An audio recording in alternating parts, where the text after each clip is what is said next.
కనుక నీ దేవుడు నిన్ను కాపాడువాడు, కునకడు, నిద్రపోడు.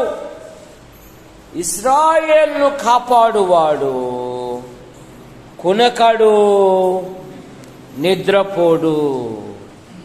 కనుక యెహోవా వలనే నాకు సహాయము కలుగుచున్నది.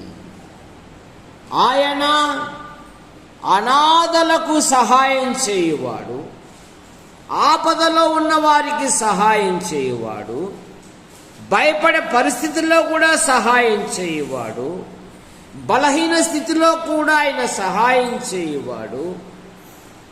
నీ ఆధ్యాత్మిక జీవితములో, నీ సమస్యలలో కూడా సహాయం చేయువాడు. యుద్ధములో కూడా ఆయన నీకు సహాయము చేయువాడు.